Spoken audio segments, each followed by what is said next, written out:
ഉണ്ടായിരുന്ന ചോദ്യങ്ങൾ ആണ് നമ്മളിവിടെ ഡിസ്കസ് ചെയ്തുകൊണ്ടിരുന്നത്. ഹലോ ഫ്രണ്ട്സ്, 10th ലെവൽ പ്രിലിംസിലെ സ്റ്റേജ് 1 ചോദിച്ചതും സ്റ്റേജ് 2 ക്വസ്റ്റ്യൻ പേപ്പറിൽ ഉണ്ടായിരുന്നതുമായ ചോദ്യങ്ങളാണ് നമ്മളിവിടെ ചർച്ച ചെയ്തുകൊണ്ടിരുന്നത്. അതിൽ തന്നെ ആദ്യത്തെ സ്റ്റേജിലെ 10 ചോദ്യങ്ങളാണ് നമ്മൾ ചർച്ച ചെയ്തത്. ഇനി നമുക്ക് രണ്ടാമത്തെ സ്റ്റേജിലെ ക്വസ്റ്റ്യൻസിലേക്ക് പോകാം. ഇത് സ്റ്റേജ് 1 തന്നെ ഉണ്ടായിരുന്നൊരു ചോദ്യമാണ്. ലോഹങ്ങളുടെ രാജാവ്: സ്വർണം, വെള്ളി, മെർക്കുറി, പ്ലാറ്റിനം. ഇവിടെ ശരിയായ ഉത്തരം എന്ന് പറയുന്നത് സ്വർണമാണ്. ലോഹങ്ങളുടെ രാജാവ് എന്നറിയപ്പെടുന്നത് സ്വർണത്തെയാണ്. എന്തുകൊണ്ട് സ്വർണത്തെ ലോഹങ്ങളുടെ രാജാവ് എന്നറിയപ്പെടുന്നു?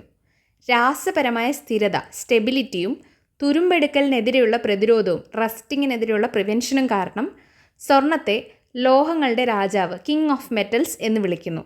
പ്രകൃതിയിൽ സ്വതന്ത്രമായി കാണപ്പെടുന്ന തിളക്കമുള്ളൊരു മഞ്ഞ ലോഹമാണ് സ്വർണം. രാസപരമായ നിഷ്ക്രിയത്വം, കെമിക്കൽ ഇനേർട്ട്നെസ്. സ്വർണം, പ്ലാറ്റിനം എന്നിവ വായു, വെള്ളം, ആസിഡുകൾ എന്നിവയുമായി സാധാരണഗതിയിൽ പ്രവർത്തിക്കാത്തതിനാൽ ഇവയെ ഉത്കൃഷ്ട ലോഹങ്ങൾ, നോബിൾ മെറ്റൽസ് എന്ന് വിളിക്കുന്നു. അതുകൊണ്ട് തന്നെ പ്രകൃതിയിൽ ഇവ സ്വതന്ത്രമായാണ് കാണപ്പെടുന്നത്. കാരണം മറ്റാരുമായി റിയാക്ട് ചെയ്യാൻ ഇവർക്ക് വലിയ ഇൻട്രസ്റ്റ് ഇല്ല. അതുകൊണ്ടാണ് സാധാരണഗതിയിൽ മറ്റൊരു തരം, ഇപ്പോൾ ഫോർ എക്സാമ്പിൾ വായുവുമായിട്ടാണെങ്കിലും വെള്ളവുമായിട്ടാണെങ്കിലും ഒന്നും റിയാക്ട് ചെയ്യാത്തത് കൊണ്ട് തന്നെ രാസപരമായി നിഷ്ക്രിയരായി ഇരിക്കുന്നത് കൊണ്ടാണ് ഇവരെ ഉത്കൃഷ്ട ലോഹങ്ങൾ അല്ലെങ്കിൽ നോബിൾ മെറ്റൽസ് എന്ന് വിളിക്കുന്നത്. നമ്മൾ മുകളിൽ പറഞ്ഞ പോലെ അതുകൊണ്ട് തന്നെയാണ് സ്വർണം സ്വാഭാവികമായിട്ട് എന്താകാത്തത്, തുരുമ്പെടുക്കാത്തത്. കാരണം വെള്ളവുമായിട്ടോ വായുവുമായിട്ടോ ഒന്നും റിയാക്ട് ചെയ്യുന്നില്ല. നമുക്കറിയാവുന്ന ലോഹങ്ങളുടെ ഒരു പ്രത്യേകതയാണ് മാലബിലിറ്റി അല്ലെങ്കിൽ ആഘാതവർദ്ധനീയത എന്ന് പറയുന്നത്. ലോഹങ്ങളെ അടിച്ചു പരത്തി നേർത്ത തകിടുകൾ, അതായത് തിൻ ഷീറ്റുകളാക്കി മാറ്റാൻ പറ്റുന്നതിനെയാണ് മാലബിലിറ്റി എന്ന് പറയുന്നത്. ഈ കഴിവ് ഏറ്റവും കൂടുതലുള്ളത് സ്വർണത്തിനെയാണ്. കാരണം സ്വർണത്തിനെ അടിച്ചു പരത്തി വളരെ തിന്നായിട്ടുള്ള ഷീറ്റ്സാക്കി മാറ്റാൻ പറ്റും. സ്വർണത്തിനാണ് ഏറ്റവും കൂടുതൽ ആഘാതവർദ്ധനീയതയുള്ളത്. അതുപോലെ ലോഹങ്ങളുടെ മറ്റൊരു സവിശേഷതയാണ് തനനക്ഷമത അല്ലെങ്കിൽ ഡക്റ്റിലിറ്റി എന്ന് പറയുന്നത്. അതായത് ലോഹങ്ങളെ വലിച്ചു നീട്ടി നേർത്ത കമ്പികളാക്കുവാനുള്ള കമ്പികളാക്കി മാറ്റുവാനുള്ള ആ ഒരു എബിലിറ്റിയാണ് എന്ന് പറയുന്നത് ഡക്റ്റിലിറ്റി എന്ന് പറയുന്നത്. ഇപ്പോൾ സ്വർണത്തെ തന്നെയാണെങ്കിൽ നമ്മൾ ഇപ്പം പറയുകയാണെന്നുണ്ടെങ്കിൽ 1 ഗ്രാം സ്വർണത്തെ നമുക്ക് വലിച്ചു നീട്ടി ഏകദേശം 2 കിലോമീറ്റർ നീളമുള്ള കമ്പിയാക്കി മാറ്റാൻ പറ്റും. അത്രയും ഡക്റ്റൈലാണ് സ്വർണം എന്ന് പറയുന്നത്. മാലബിലിറ്റിയിലും ഡക്റ്റിലിറ്റിയിലുമൊക്കെ മുന്നിൽ നിൽക്കുന്നത് കൊണ്ട് തന്നെയാണ് സ്വർണത്തിന് കിങ് ഓഫ് മെറ്റൽസ് എന്നൊരു പേര് വരുന്നത്. ഇനിയും സ്വർണത്തിൻ്റെ പരിശുദ്ധി അളക്കാൻ വേണ്ടി നമ്മൾ യൂസ് ചെയ്യുന്ന ഒരു യൂണിറ്റാണ് ക്യാരറ്റ് എന്ന് പറയുന്നത്. തങ്കം അല്ലെങ്കിൽ പരിശുദ്ധമായ സ്വർണം 24 ക്യാരറ്റാണ്. എന്നാൽ ആഭരണങ്ങൾ നിർമ്മിക്കാൻ 22 ക്യാരറ്റ് സ്വർണ്ണമാണ് ഉപയോഗിക്കുന്നത്. കാരണം അതിൽ 2 പങ്ക് ചെമ്പ് അല്ലെങ്കിൽ വെള്ളി ചേർക്കാറുണ്ട്. അക്വാ റീജിയ ഇതുമായി ബന്ധപ്പെട്ട ഒരു പ്രധാനപ്പെട്ട കൺസെപ്റ്റാണ്. കാരണം ഉത്കൃഷ്ട ലോഹങ്ങളായ സ്വർണവും പ്ലാറ്റിനവും ഒക്കെ ലയിപ്പിക്കാൻ ഉപയോഗിക്കുന്ന ഒരു മിശ്രിതമാണ് അക്വാ റീജിയ. പൊതുവെ PSCയുടെ ക്വസ്റ്റ്യൻ പേപ്പറിൽ എപ്പോഴും ചോദിക്കാറുള്ളൊരു കൺസെപ്റ്റാണ് അക്വാ റീജിയ എന്തൊക്കെ ചേർന്നാണ് ഉണ്ടാകുന്നതെന്ന്.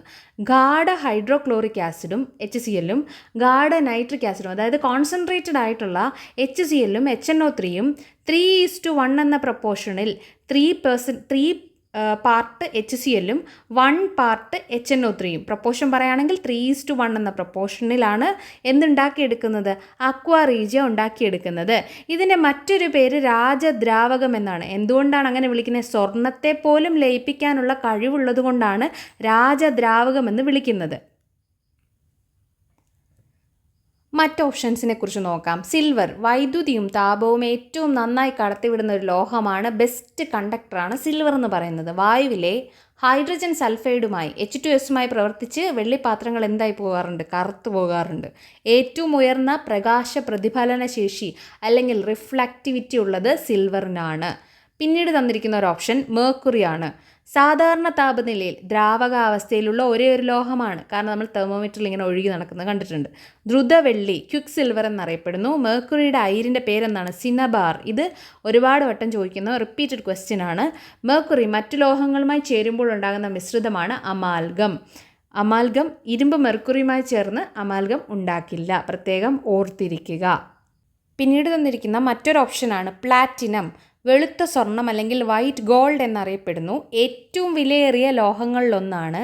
അന്താരാഷ്ട്ര അളവ് തൂക്ക സ്ഥാപനത്തിൽ സൂക്ഷിച്ചിരിക്കുന്ന മാതൃക കിലോഗ്രാം നിർമ്മിച്ചിരിക്കുന്നത് പ്ലാറ്റിനം ഏറ്റവും വിലയേറിയ ലോഹങ്ങളിലൊന്നാണ്. നമുക്ക് തെറ്റിപ്പോവാൻ ചാൻസ് ഉണ്ട്, പക്ഷേ കിങ് ഓഫ് മെറ്റൽസ് എന്ന് പറയുന്നത് സ്വർണ്ണത്തെ തന്നെയാണ്.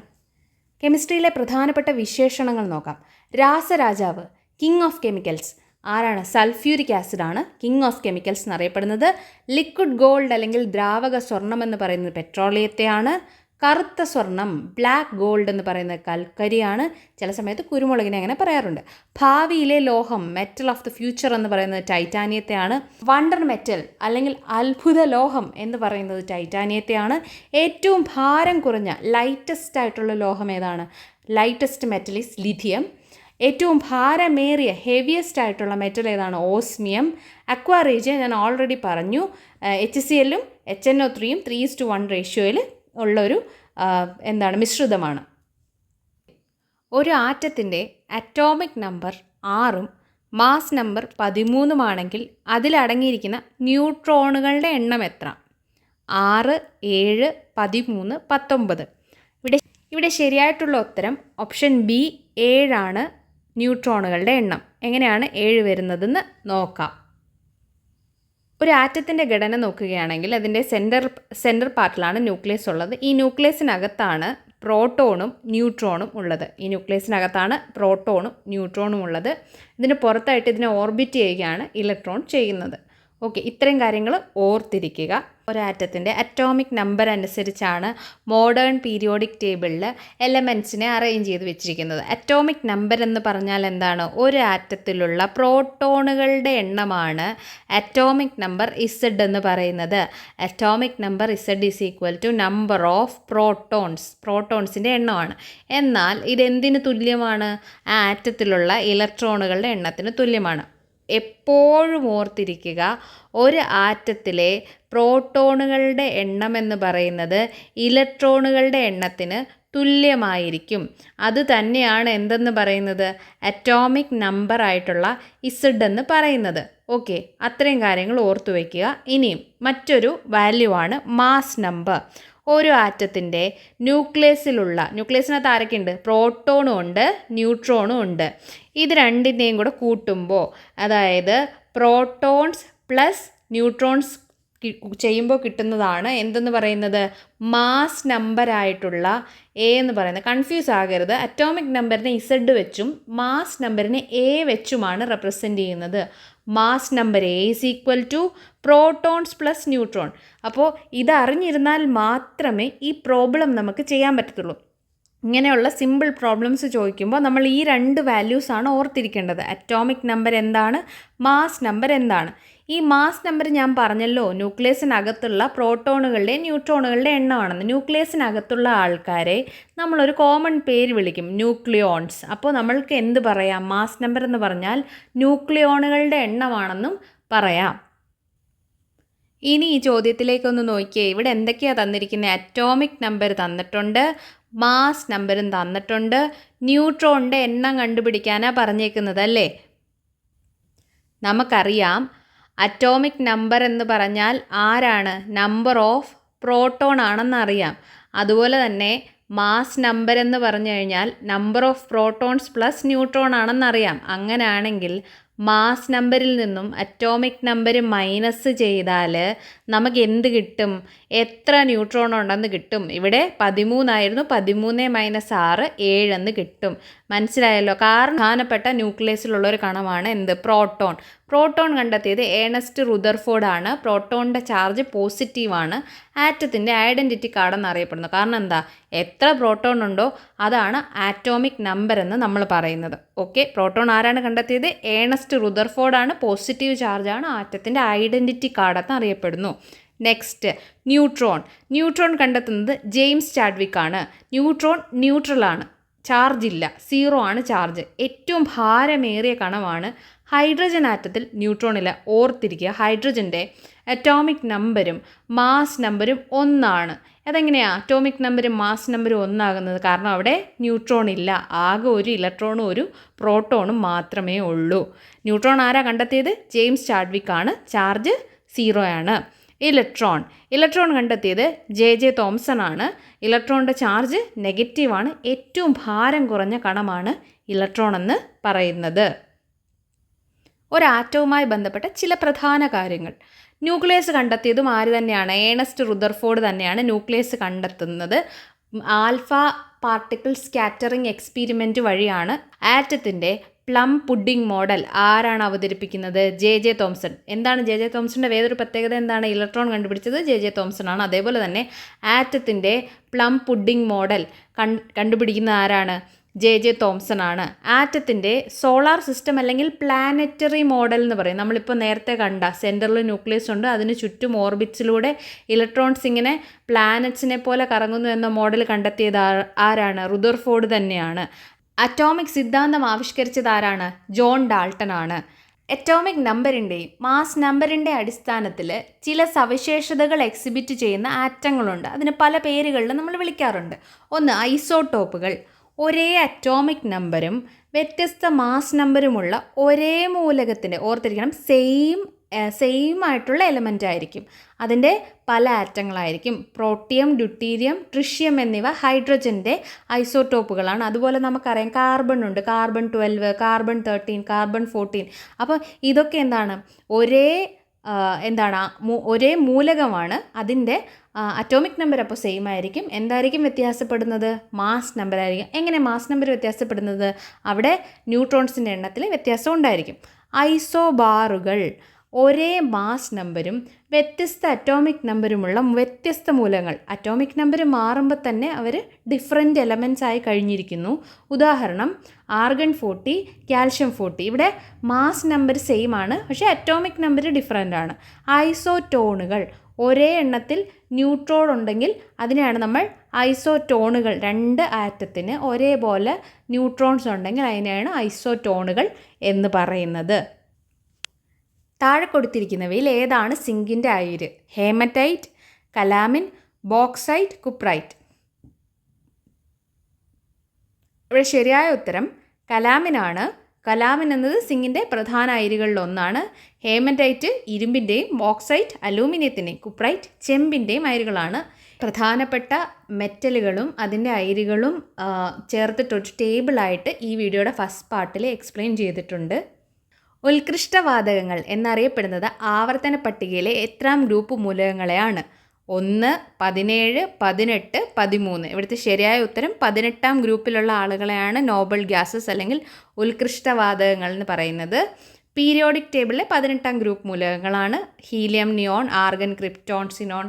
ഇവരൊക്കെയാണ് നമ്മുടെ ഉത്കൃഷ്ടവാതകങ്ങൾ. ക്വസ്റ്റിൻ്റെ ഡീറ്റെയിൽഡ് എക്സ്പ്ലനേഷൻ ഈ വീഡിയോയുടെ ഫസ്റ്റ് പാർട്ടിൽ കൊടുത്തിട്ടുണ്ട്. താല്പര്യമുള്ളവർ പോയി കാണുക. ചോദ്യം: ഖരാവസ്ഥയിലുള്ള സ്നേഹകം.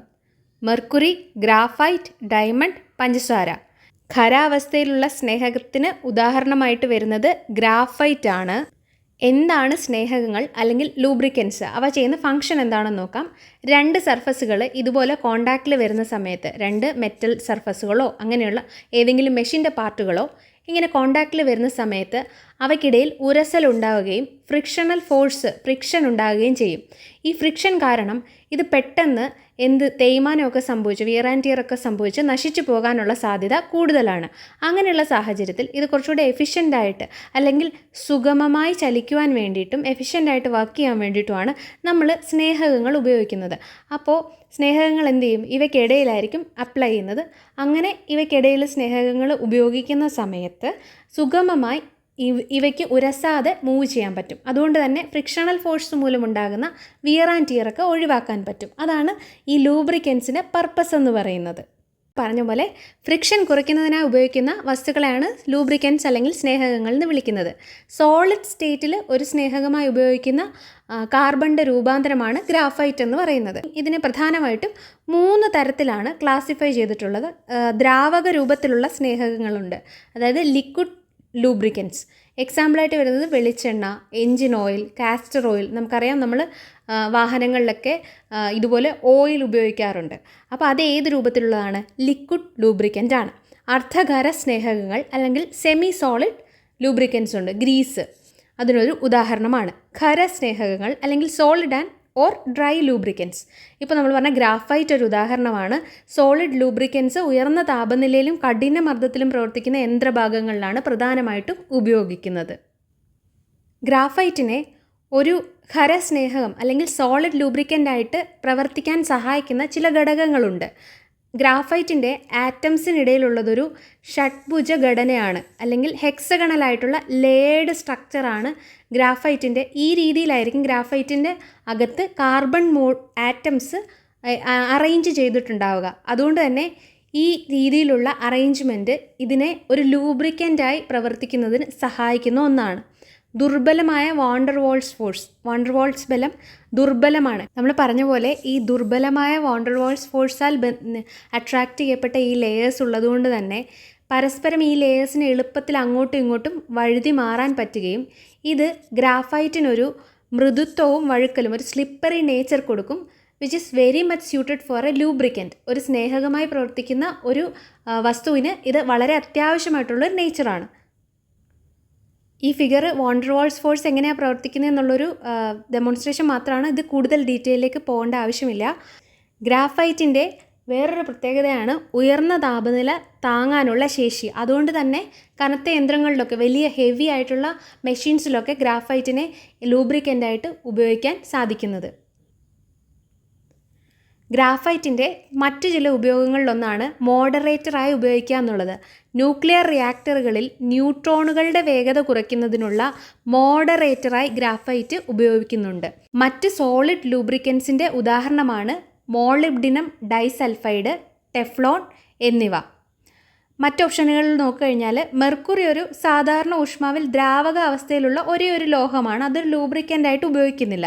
ഡയമണ്ട് എന്ന് പറഞ്ഞു കഴിഞ്ഞാൽ കാർബണിൻ്റെ തന്നെ ഏറ്റവും കഠിനമായ രൂപാന്തരമാണ്. അതും ഒരു ലൂബ്രിക്കൻ്റായിട്ട് ഉപയോഗിക്കുന്നില്ല.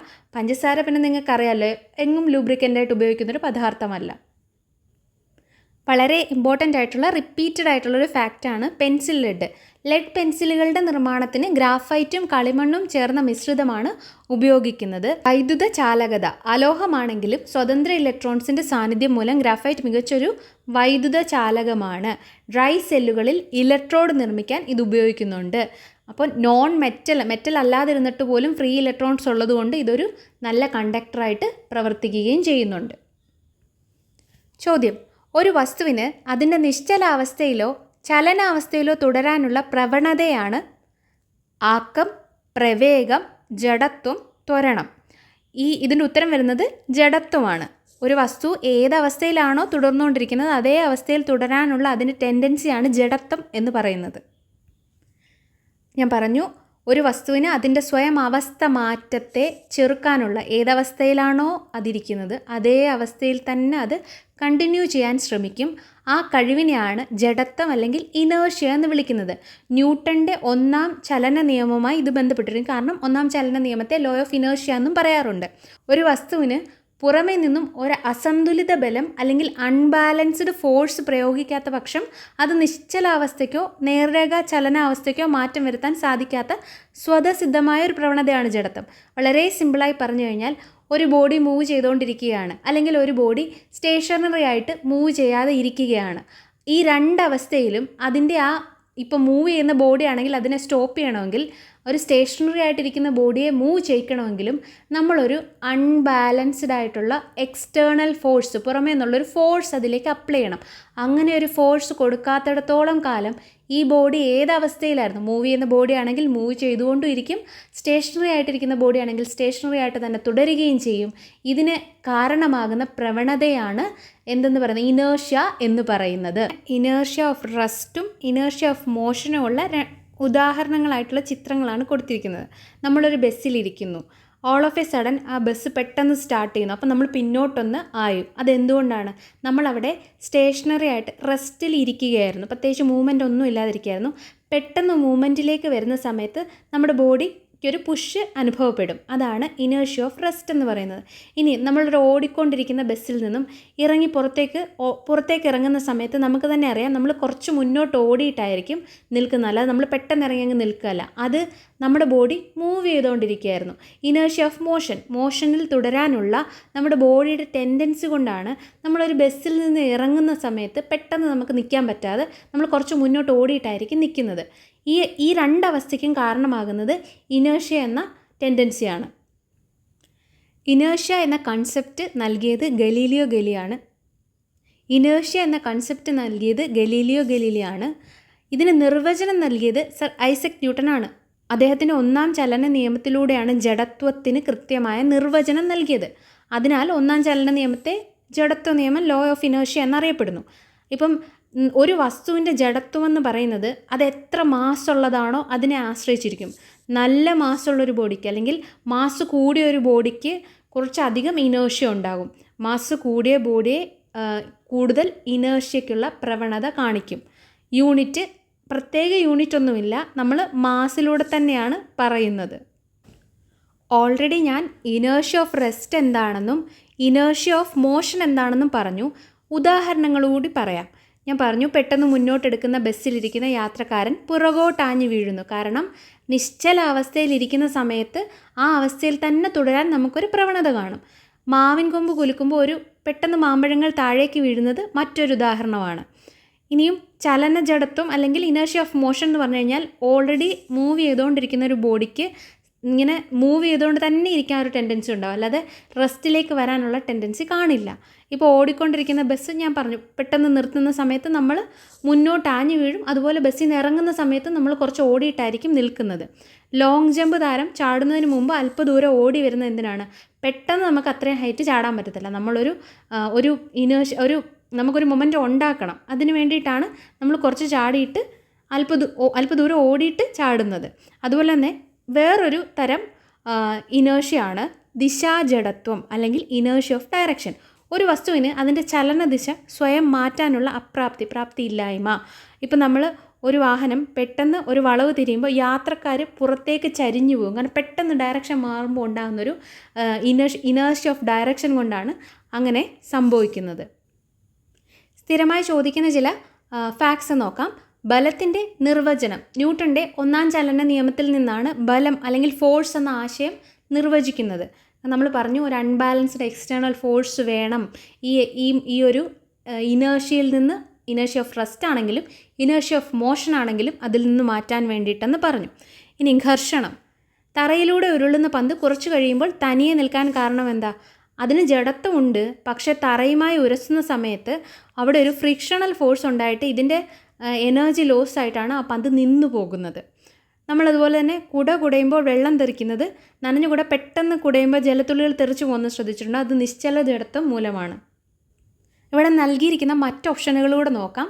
ആ ഓപ്ഷനിലുണ്ടായിരുന്ന ആക്കം, മൊമെൻറ്റമാണ്. മൊമെൻറ്റം എന്ന് പറയുന്നത് ഒരു ചലിച്ചുകൊണ്ടിരിക്കുന്ന ഒരു വസ്തുവിൽ അടങ്ങിയിരിക്കുന്ന ചലനത്തിൻ്റെ അളവ് പറയുന്നതാണ്. മൊമെൻറ്റം അല്ലെങ്കിൽ ആക്കം is equal to mass into velocity അല്ലെങ്കിൽ പിണ്ഡം ഇൻറ്റു പ്രവേഗം എന്നാണ് പറയുന്നത്. പ്രവേഗം, വെലോസിറ്റി, ഒരു നിശ്ചിത ദിശയിലുള്ള സ്ഥാനാന്തരത്തിൻ്റെ നിരക്ക്, ഡിസ്പ്ലേസ്മെൻറ്റ് ബൈ ടൈമാണ് വെലോസിറ്റി എന്ന് പറയുന്നത്. ത്വരണം എന്ന് പറഞ്ഞാൽ ആക്സിലറേഷനാണ്. പ്രവേഗ വ്യതിയാനത്തിൻ്റെ നിരക്കാണ്. എത്ര റേറ്റിലാണ് വെലോസിറ്റി ചേഞ്ച് ചെയ്യുന്നത് അതിൻ്റെ റേറ്റാണ് ത്വരണം അല്ലെങ്കിൽ ആക്സിലറേഷൻ എന്ന് പറയുന്നത്. ചോദ്യം, ഊർജത്തിൻ്റെ SI യൂണിറ്റ് ഏതാണ്? Newton, ampere, joule, kilogram. ഊർജത്തിൻ്റെ SI യൂണിറ്റ് ഓപ്ഷൻ സി ജൂളാണ്. എന്താണ് ഊർജം? പ്രവൃത്തി ചെയ്യാനുള്ള ശേഷിയാണ് ഊർജം എന്ന് പറയുന്നത് അല്ലെങ്കിൽ എനർജി. പ്രവൃത്തിയുടെയും ഊർജത്തിൻ്റെയും SI യൂണിറ്റ് ജൂൾ തന്നെയാണ്. ഓർത്തിരിക്കുക, വർക്കിൻ്റെയും എനർജിയുടെയും SI യൂണിറ്റ് ജൂളാണ്. ജെയിംസ് പ്രെസ്കോട്ട് ജൂൾ എന്ന ശാസ്ത്രജ്ഞൻ്റെ ബഹുമാനാർത്ഥമാണ് ഈ പേര് നൽകിയത്. ഊർജവും പ്രവൃത്തിയും, എനർജി ആൻഡ് വർക്ക്. എനർജിയും വർക്കും പറയുന്ന സമയത്ത് നമ്മൾ ഡയറക്ഷൻ പറയേണ്ട ആവശ്യമില്ല, കാരണം ഇത് രണ്ടും സ്കേലാർ ക്വാണ്ടിറ്റിയാണ്, അദിശ അളവുകളാണ്. ഇനി നമ്മളിതിനെ നിർവചിക്കുകയാണ്. എന്താണ് ഒരു ജൂൾ എന്ന് പറയുകയാണെങ്കിൽ, ഒരു ന്യൂട്ടൺ ബലം പ്രയോഗിച്ച് ഒരു വസ്തുവിനെ ബലത്തിൻ്റെ ദിശയിൽ 1 മീറ്റർ ഡിസ്പ്ലേസ് ചെയ്യാൻ പറ്റിയാൽ അതിനാവശ്യമായ ഊർജമാണ് ഒരു ജൂൾ എന്ന് പറയുന്നത്. ഒരു ന്യൂട്ടൺ ബലം പ്രയോഗിക്കുന്നു, 1 ന്യൂട്ടൺ ഫോഴ്സ് കൊടുത്തിട്ട് ഏതെങ്കിലും ഒരു വസ്തുവിനെ 1 മീറ്റർ ഡിസ്പ്ലേസ് ചെയ്യുമ്പോൾ അതിനാവശ്യമായ എനർജിയാണ് 1 ജൂൾ എന്ന് പറയുന്നത്. 1 joule is equal to 1 newton metre. അതായത് ഒരു ജൂൾ എന്ന് പറയുന്നത് 1 ന്യൂട്ടൺ മീറ്ററിന് തുല്യമായിരിക്കും. ഊർജത്തിൻ്റെ മറ്റ് പ്രധാന യൂണിറ്റുകളാണ് കലോറി. ആഹാര പദാർത്ഥങ്ങളിൽ നിന്നും ഊർജം അളക്കുന്നതിന് ഉപയോഗിക്കുന്നു. 1 കലോറി എന്ന് പറയുന്നത് 4.184 ജൂളിന് തുല്യമാണ്, അല്ലെങ്കിൽ 4.2 ജൂളാണ്. കിലോ വാട്ട് അവർ വാണിജ്യാടിസ്ഥാനത്തിൽ വൈദ്യുതോർജ്ജം അളക്കുന്നതിനുള്ള യൂണിറ്റാണ്. ഗാർഹിക ആവശ്യങ്ങൾക്ക് വേണ്ടി ഒരു യൂണിറ്റ് എന്ന് പറയുന്നത് 1 kWh-നെയാണ്. 1 kWh എന്ന് പറയുന്നത് 3.6 × 10⁻⁶ ജൂളാണ്. ഇലക്ട്രോൺ വോൾട്ട്, അണുതലത്തിലുള്ള അതായത് അറ്റോമിക് ലെവലിലുള്ള ഊർജ്ജം പറയുന്നത് നമ്മൾ ഇലക്ട്രോൺ വോൾട്ട് വെച്ചിട്ടാണ് പറയുന്നത്. ചെറിയ യൂണിറ്റാണ്. ഇനിയും CGS യൂണിറ്റ് എന്ന് പറഞ്ഞു കഴിഞ്ഞാൽ നമുക്ക് ഇൻ്റർനാഷണലി അക്സെപ്റ്റഡ് ആയിട്ടുള്ള യൂണിറ്റ് സിസ്റ്റം തന്നെ 3 തരമുണ്ട്. CGS ഉണ്ട്, FPS ഉണ്ട്, MKS ഉണ്ട്. നമ്മൾ യൂസ് ചെയ്യുന്ന MKS മീറ്റർ കിലോമീറ്റർ സെക്കൻഡ് എന്ന് പറയുന്ന യൂണിറ്റ് സിസ്റ്റമാണ്. ഈ CGS സിസ്റ്റത്തിലെ ഊർജ്ജത്തിൻ്റെ യൂണിറ്റ് എന്ന് പറയുന്നത് എർഗാണ്. ഇത് മുമ്പ് PSC ചോദിച്ചിട്ടുണ്ട്. 1 ജൂൾ എന്ന് പറയുന്നത് 10⁻⁷ എർഗാണ്. ചില പ്രധാനപ്പെട്ട ഫാക്ട്സ് നോക്കാം. ഒരേ യൂണിറ്റുള്ള കുറച്ച് ആളുകളാണ് പ്രവൃത്തി, ഊർജം, താപം എന്നിവ. ഇവയെല്ലാം നമ്മൾ ജൂളിലാണ് പറയുന്നത്. ഏതൊക്കെയാണ്? പ്രവൃത്തി, ഊർജം, താപം.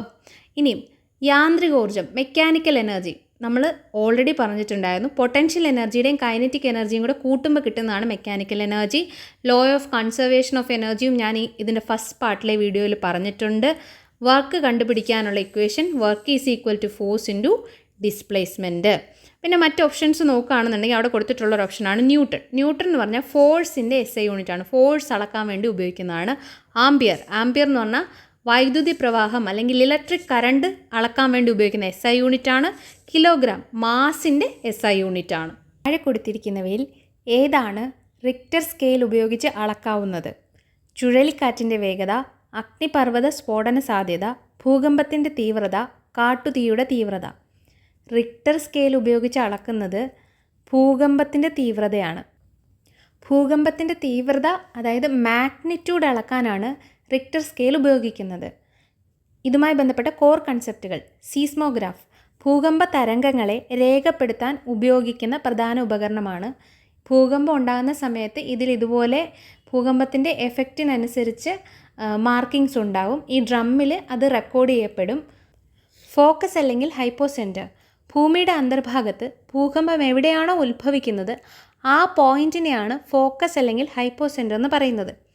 എപ്പിസെൻറ്റർ ഫോക്കസിന് നേരെ മുകളിലായി ഭൂമിയുടെ ഉപരിതലത്തിലുള്ള ഭൂകമ്പ തരംഗങ്ങൾ ആദ്യം എത്തിച്ചേരുന്ന സ്ഥലത്തെയാണ് എപ്പിസെൻറ്റർ എന്ന് പറയുന്നത്. ഇതൊക്കെ ഭൂകമ്പവുമായി ബന്ധപ്പെട്ട ഏറ്റവും ഇമ്പോർട്ടൻ്റ് ടേമുകളാണ്. ഇവിടെയാണ് ഏറ്റവും കൂടുതൽ എപ്പിസെൻറ്ററിലായിരിക്കും ഏറ്റവും കൂടുതൽ നാശനഷ്ടം സംഭവിക്കുന്നത്. പ്രധാനമായിട്ടും 3 തരം ഭൂകമ്പ തരംഗങ്ങളാണുള്ളത്. P വേവ്സ് അല്ലെങ്കിൽ പ്രൈമറി വേവ്സ്. ഇവയാണ് ഏറ്റവും വേഗതയേറിയത്.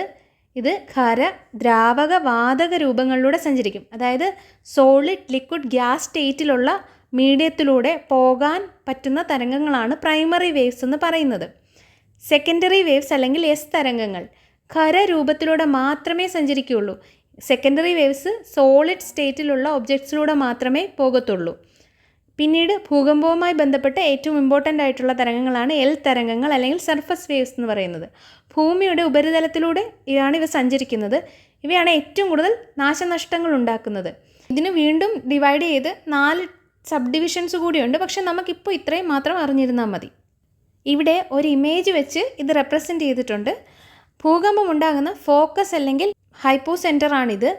ഭൂകമ്പത്തിൻ്റെ മുകളിൽ, അതായത് ഈ ഭൂകമ്പം ഉണ്ടായതിന് ശേഷം ഇത് ഭൂമിയുടെ മുകളിൽ ഒരു പോയിന്റിൽ വന്ന് ആയിരിക്കും ഫസ്റ്റ് ഫീൽ ചെയ്യുന്നത്. ആ പോയിൻ്റാണ് എപ്പിസെൻറ്റർ എന്ന് പറയുന്നത്. പിന്നീട് നമ്മൾ ഈ വേവ്സിനെ പറ്റിയിട്ടാണ് പരാമർശിച്ചത്. എന്തുകൊണ്ടാണ് ഇത് ഖര, ദ്രാവക മീഡിയത്തിലൂടെ പോകുമെന്ന് പറഞ്ഞാൽ ഭൂമിയുടെ ലെയേഴ്സിൽ കൂടി ഇതെങ്ങനെ സഞ്ചരിക്കും എന്നുള്ള അടിസ്ഥാനത്തിലാണ് നേരത്തെ അത് ഏത് മീഡിയത്തിലൂടെയൊക്കെയാണ് പോകുന്നതെന്ന് പറഞ്ഞത്. P വേവ്സും S വേവ്സും L വേവ്സും ഉണ്ടാക്കുന്ന, അതായത് ഭൂമിയുടെ ഉപരിതലത്തിൽ ഏതു രീതിയിലുള്ള മൂവ്മെൻ്റ് ആയിരിക്കും ഇവർ നടത്തുന്നതെന്നുള്ളതിൻ്റെ ഒരു ഡെമോൺസ്ട്രേഷനാണിത്.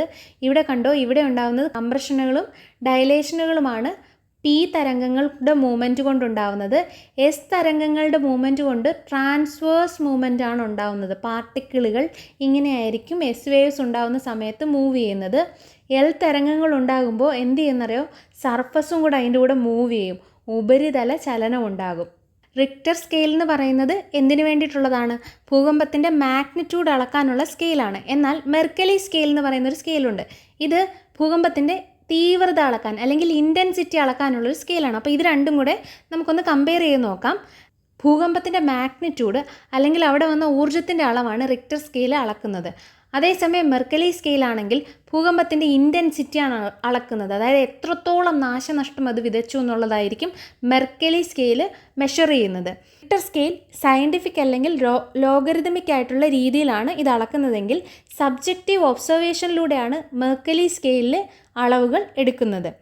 റിക്ടർ സ്കെയിലിലെ പരിധി ഇത് വളരെ ഇമ്പോർട്ടൻ്റ് ആണ്. 0 to 9 വരെയാണ് റിക്ടർ സ്കെയിലിൽ പരിധിയുള്ളത്. അപ്പം നമ്മൾ തന്നെ കേട്ടിട്ടുണ്ട് മാഗ്നിറ്റ്യൂഡ് പറയുന്ന സമയത്ത് 8 മാഗ്നിറ്റ്യൂഡുള്ള ഭൂകമ്പം ഉണ്ടായി എന്നൊക്കെ പറയുന്നത് കേട്ടിട്ടുണ്ട്. മെർക്കലി സ്കെയിലിൽ 1 to 12 വരെയാണ് എന്ത് വരുന്നത്, സ്കെയിൽ വരുന്നത്. അതായത് ആ അളവിലായിരിക്കും നമ്മൾ മെർക്കലി സ്കെയിലിൽ മെഷർ ചെയ്യുന്നത് ഭൂകമ്പത്തിൻ്റെ തീവ്രതയെ. ഇനിയും മെർക്കലി സ്കെയിലും റിക്ടർ സ്കെയിലും കണ്ടെത്തിയത് ആരാണെന്ന്. ചാൾസ് റിക്ടറാണ് റിക്ടർ സ്കെയിൽ കണ്ടെത്തിയത്. ജിസപ്പെ മെർക്കാലിയുടേതാണ് മെർക്കലി സ്കെയിൽ എന്ന് പറയുന്നത്. റിക്ടർ സ്കെയിലിൽ ഓരോ അക്കം കൂടുമ്പോഴും തരംഗങ്ങളുടെ വ്യാപ്തി 10 ഇരട്ടിയായി, പുറത്തുവിടുന്ന ഊർജ്ജം ഏകദേശം 32 ഇരട്ടിയായും വർദ്ധിക്കും. അതായത് 1 എന്നുള്ളത് 2ലേക്ക് മാറുമ്പോൾ ഉണ്ടാകുന്ന ഡിഫറൻസ് ആണ് പറയുന്നത്. റിക്ടർ സ്കെയിലിൽ 1 മെഷർ ചെയ്യുമ്പോഴും 2 മെഷർ ചെയ്യുമ്പോഴും ഉള്ള ഡിഫറൻസ് ആണ് അവിടെ പറഞ്ഞിരിക്കുന്നത്. ഇതിനു മുമ്പ് ചോദിച്ചിട്ടുള്ള ഇതിൻ്റെ പ്രധാനപ്പെട്ട ഇതുമായിട്ട് റിലേറ്റ് ചെയ്ത ഫാക്റ്റുകളാണ്.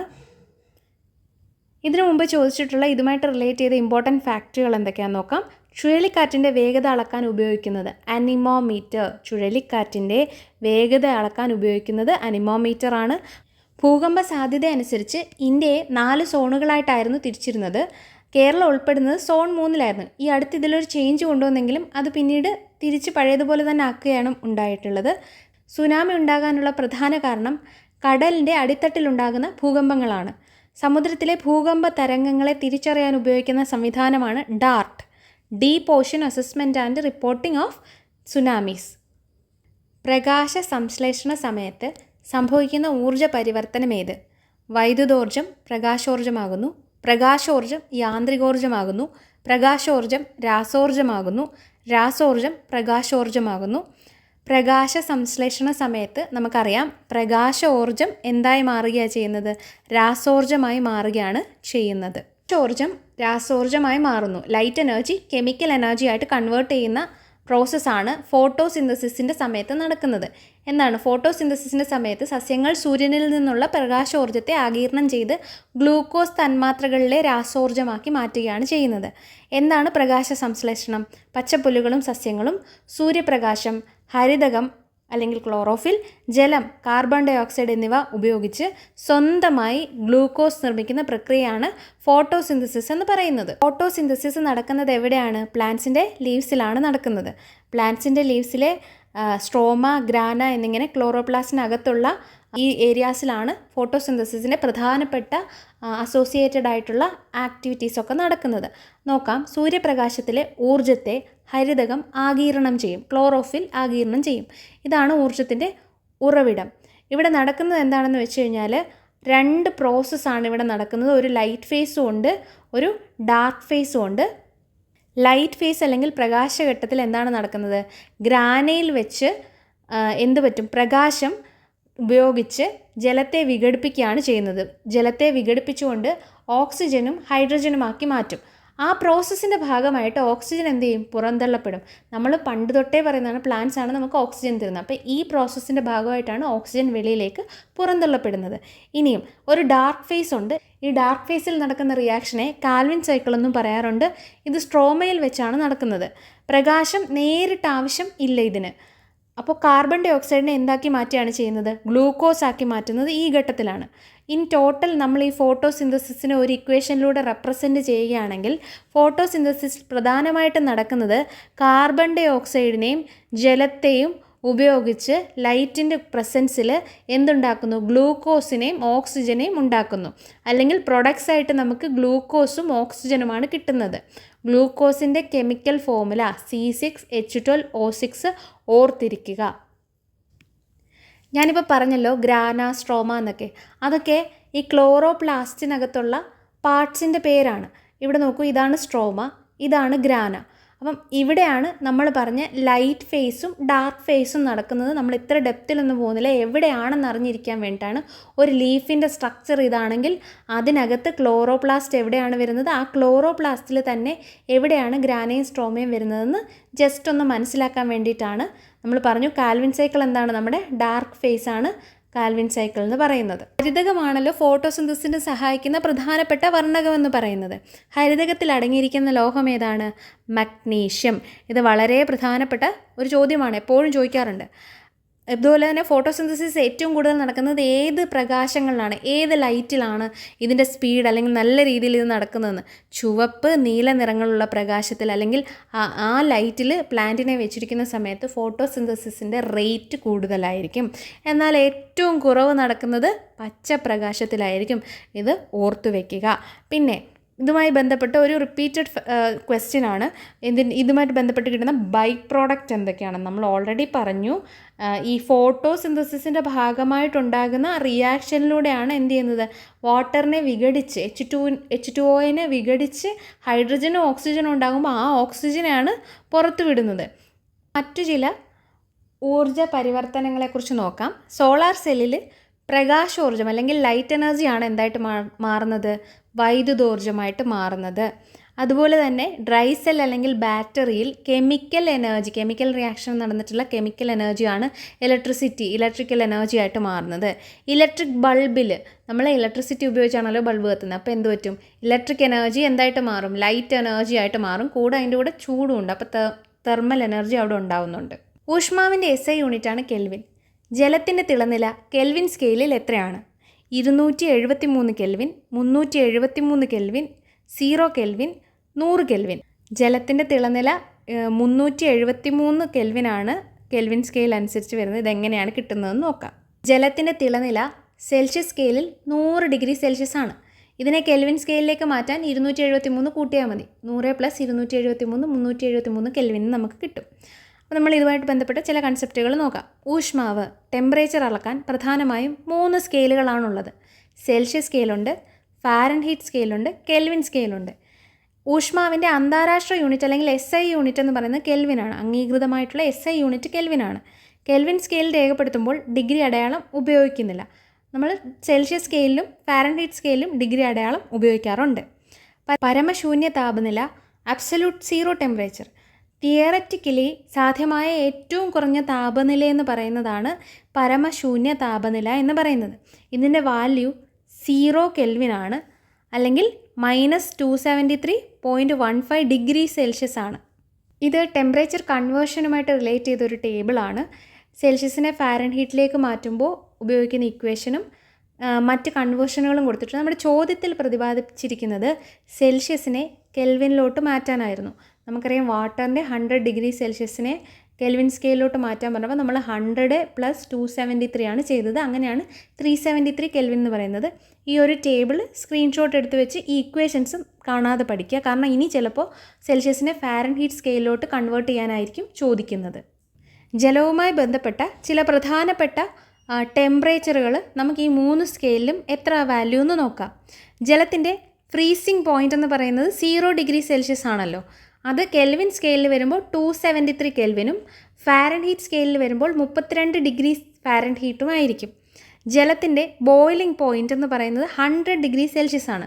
അത് കെൽവിൻ സ്കെയിലിൽ വരുമ്പോൾ സമാനമായ വാല്യൂ എന്ന് പറയുന്നത് 373 കെൽവിനും ഫാരൻഹീറ്റ് സ്കെയിലിൽ വരുമ്പോൾ 212 ഡിഗ്രി ഫാരൻഹീറ്റും ആയിരിക്കും. മനുഷ്യ ശരീരത്തിൻ്റെ നോർമൽ ടെമ്പറേച്ചർ എന്ന് പറയുന്നത് 37 ഡിഗ്രി സെൽഷ്യസ് ആണല്ലോ. അത് കെൽവിൻ സ്കെയിലിൽ വരുമ്പോൾ 310 കെൽവിനും ഫാരൻഹീറ്റ് സ്കെയിലിൽ വരുമ്പോൾ 98.6 ഡിഗ്രി ഫാരൻഹീറ്റും ആയിരിക്കും. ഇതുമായി ബന്ധപ്പെട്ട ചില പ്രധാന പോയിന്റുകൾ നോക്കാം. ക്ലിനിക്കൽ തെർമോമീറ്റർ മനുഷ്യ ശരീരത്തിലെ താപനില അളക്കാൻ വേണ്ടിയിട്ടാണ് ഇത് ഉപയോഗിക്കുന്നത്. ഇതിൽ രേഖപ്പെടുത്തിയിരിക്കുന്ന അളവ് 35 ഡിഗ്രി സെൽഷ്യസ് മുതൽ 42 ഡിഗ്രി സെൽഷ്യസ് വരെയാണ്. തെർമോമീറ്ററുകളിൽ മെർക്കുറി ഉപയോഗിക്കാനുള്ള കാരണം എന്താണ്? മെർക്കുറി ടെമ്പറേച്ചറിനെ നല്ല രീതിയിൽ കടത്തിവിടും. അതുപോലെ തന്നെ ഭയങ്കര ട്രാൻസ്പെറൻ്റ് ആണ്, ഗ്ലാസ്സിൽ ഒട്ടിപ്പിടിക്കില്ല, നമുക്ക് ഗ്ലാസ്സിലൂടെ കാണാൻ പറ്റും അതിൻ്റെ മൂവ്മെൻറ്റ്. സെൽഷ്യസ് സ്കെയിലും ഫാരൻഹീറ്റ് സ്കെയിലും ഒരേ മൂല്യം കാണിക്കുന്ന താപനില ഏതാണ്? 40 ഡിഗ്രിയാണ്, -40 ഡിഗ്രി. ജലത്തിൻ്റെ അനോമലസ് എക്സ്പാൻഷൻ അല്ലെങ്കിൽ അദ്വിതീയ സ്വഭാവം എന്ന് പറയുന്നത് ഓൾറെഡി നമ്മൾ ഫസ്റ്റ് വീഡിയോയിൽ പറഞ്ഞതാണ്. ജലം ഏറ്റവും കൂടുതൽ ഡെൻസിറ്റി കാണിക്കുന്നത് 4 ഡിഗ്രി സെൽഷ്യസിലാണ്. ഈ സമയത്ത് ഈ താപനിലയിൽ ജലത്തിൻ്റെ വ്യാപ്തം കുറവായിരിക്കും, ഏറ്റവും കുറവായിരിക്കും. കാരണം ഏറ്റവും ഡെൻസ് ആയിട്ടിരിക്കുന്ന സമയത്താണ് ഇതിൻ്റെ വോളിയം ഏറ്റവും കുറഞ്ഞിരിക്കുന്നത്. സൂര്യൻ്റെയും മറ്റ് നക്ഷത്രങ്ങളുടെയും ഉയർന്ന താപനില അളക്കാൻ വേണ്ടി ഉപയോഗിക്കുന്ന ഉപകരണത്തിൻ്റെ പേരെന്താ? പൈറോമീറ്റർ എന്തിനാ? ഉയർന്ന താപനില സൂര്യൻ്റെയും മറ്റ് നക്ഷത്രങ്ങളുടെ ഉയർന്ന താപനില അളക്കാൻ വേണ്ടി ഉപയോഗിക്കുന്ന ഉപകരണമാണ്. വളരെ താഴ്ന്ന താപനിലകളെക്കുറിച്ചുള്ള പഠനം ക്രയോജനിക്സ്. വളരെ താഴ്ന്ന താപനിലകളെക്കുറിച്ചുള്ള പഠനത്തിനെ പറയുന്ന പേരാണ് ക്രയോജനിക്സ്. താഴെ കൊടുത്തിരിക്കുന്ന പ്രസ്താവനകളിൽ ശരിയായത് കണ്ടെത്തുക. ഗതികോർജം സ്ഥാനം മൂലം ലഭിക്കുന്ന ഊർജ്ജമാണ്. ഗതികോർജം വസ്തുവിൻ്റെ മാസിനെയോ പ്രവേഗത്തെയോ ആശ്രയിക്കുന്നില്ല. ടാങ്കിൽ സ്ഥിതി ചെയ്യുന്ന ജലത്തിന് ഗതികോർജമാണുള്ളത്. ചലനം മൂലമുള്ള വസ്തുക്കൾക്ക് ലഭിക്കുന്ന ഊർജ്ജമാണ് ഗതികോർജം. ഇവിടെ ശരിയായ ഉത്തരം എന്ന് പറയുന്നത് ചലനം മൂലം വസ്തുക്കൾക്ക് ലഭിക്കുന്ന ഊർജ്ജമാണ് ഗതികോർജം അല്ലെങ്കിൽ കൈനറ്റിക് എനർജി എന്ന് പറയുന്നത്. ഇതാണ് ഇവിടുത്തെ കറക്റ്റ് ആൻസർ എന്ന് പറയുന്നത്. ഒരു വസ്തുവിന് ചലനം മൂലം ലഭിക്കുന്ന ഊർജ്ജമാണ് ഗതികോർജം. അത് കണ്ടുപിടിക്കാനുള്ള ഇക്വേഷൻ എന്താണ്? 12 mv². 12 into mass into velocity square. അപ്പം മാസും വെലോസിറ്റിയും പിണ്ഡവും പ്രവേഗവും ഉണ്ടെങ്കിൽ നമുക്ക് എന്ത് ചെയ്യാൻ പറ്റും? ഒരു വസ്തുവിൻ്റെ കൈനറ്റിക് എനർജി കണ്ടുപിടിക്കാൻ പറ്റും. കൈനറ്റിക് എനർജിയും പൊട്ടൻഷ്യൽ എനർജിയും തമ്മിലുള്ള, അതായത് ഗതികോർജ്ജവും സ്ഥിതികോർജ്ജവും തമ്മിലുള്ള കൃത്യമായ വ്യത്യാസങ്ങളും ഇതുമായി ബന്ധപ്പെട്ട ഫാക്റ്റുകളും നമ്മൾ ഇതിൻ്റെ പാർട്ട് 1 വീഡിയോയിൽ ചെയ്തിട്ടുണ്ടായിരുന്നു. അപ്പോൾ ഫർദർ റിലേറ്റഡ് ഇൻഫർമേഷന് വേണ്ടി ആ വീഡിയോ ഒന്ന് കണ്ടാൽ മതിയാവും.